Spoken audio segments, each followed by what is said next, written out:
Hey, what's up? It's Jim, and today I'm going to talk about Lupin III Series 1. This is continuing my series where I review everything that Studio Ghibli has ever done, including all of the works of Isao Takahata and Hayao Miyazaki before Studio Ghibli was formed. I was going to do the Castle of Cagliostro, and I realized I didn't really know that much about Lupin III, and really didn't know their work with the franchise.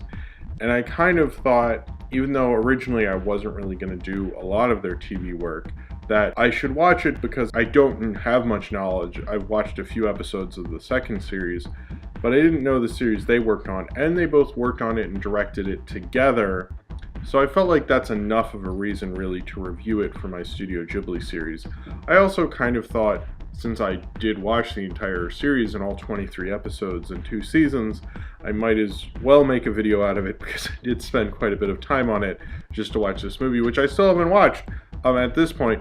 But Castle of Cagliostro will come out next week, a week from probably when this video came out, or maybe like 8 days or something. Lupin, who is the grandson of Arsène Lupin, who is a French literary figure, and he's half Japanese and half French. He is joined by Dusak Jigen, who is a former mobster and an excellent shot. He can always make his mark, and he's Lupin's closest ally.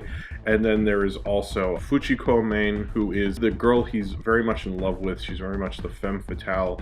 Even though she screws him over quite a lot, he keeps going back and he loves her.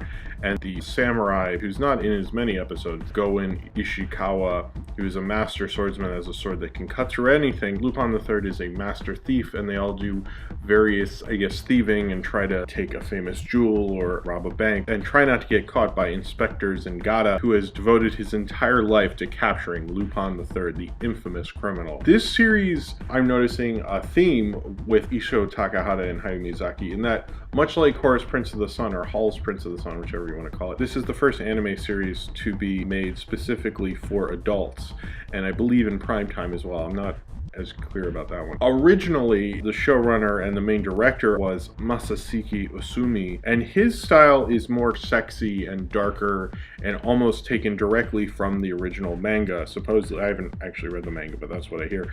And he has a lot of double entendres, and it's darker, and the characters don't really get along. It's kind of like Marvel Comics meets pulp novel, I guess. How the Fantastic Four never got along, and it's more in that vein, not exactly what you'd expect from an animated show at the time. Apparently the network hated that 2 episodes in, and I'm guessing they were making these quickly enough that they fired him and they brought in Hayao Miyazaki and Isao Takahata. So the show's tone and the idea of the show really changed after that. It became more of a traditional animated show, and they were well-seasoned animation directors, and I still think the show's very good when they come in. And obviously I'm a fan of both of them, the fact that I'm doing this series. But honestly, I really liked Masashiki Usumi's portrayal of Lupin a little bit more than theirs, and when I started watching it, it took me a while to actually get into their portrayal of him. And even Hayao Miyazaki, in an essay that he put in his book, admits that he doesn't like how the show kind of has this tonal shift, and it kind of makes it a little uneven. And I really agree with him. Most of it is in the first season, which is the first 11 episodes, are mostly directed by him. And it did actually feel like his run towards the end of when he was just directing all of them, and when Takahata and Miyazaki came in, it feels like the show was kind of shifting towards that idea anyway, or maybe he was trying to make a seamless transition, or more of a kind of a transition to these new showrunners and directors. I just kind of personally liked it more. Eventually in the second season, I kind of warm up to their portrayal, and I like it more. It's a lot more lighthearted, capers, it's not as dark.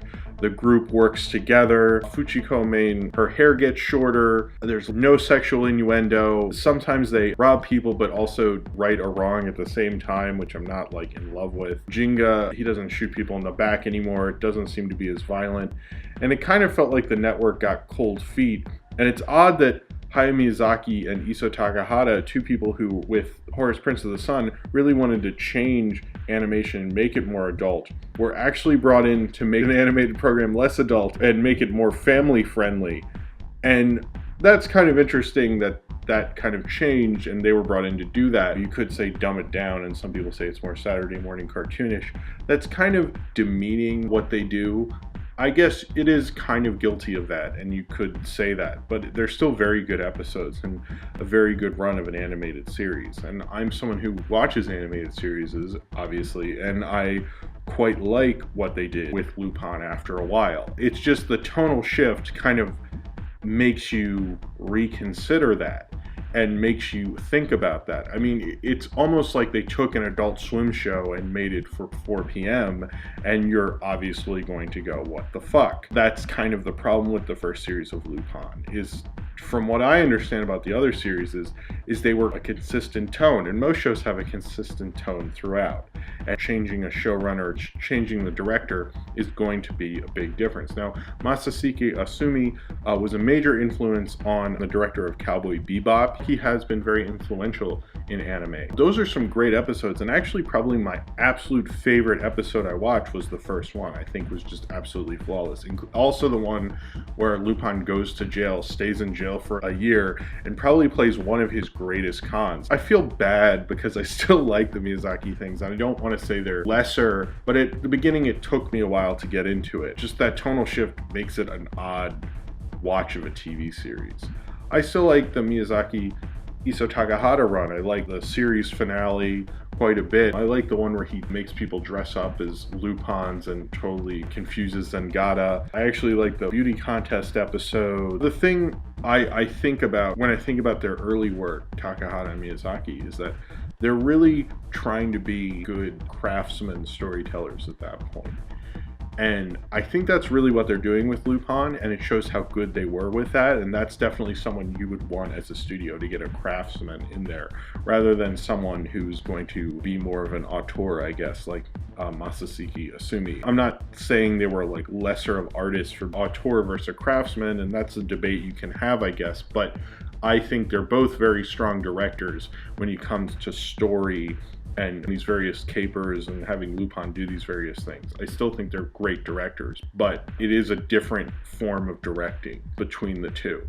And it's kind of odd that two directors who I really consider kind of auteur animation directors, when they were brought into this series, were kind of more of the craftsmen. But I think when I think of them as auteurs, I think of how great they are as storytellers, and I think that had to come from a craftsman kind of background. And I thought the same thing with the Panda Go Panda shorts, and I feel the same way about these, which this series was about right before that started. I think it might have overlapped a little bit.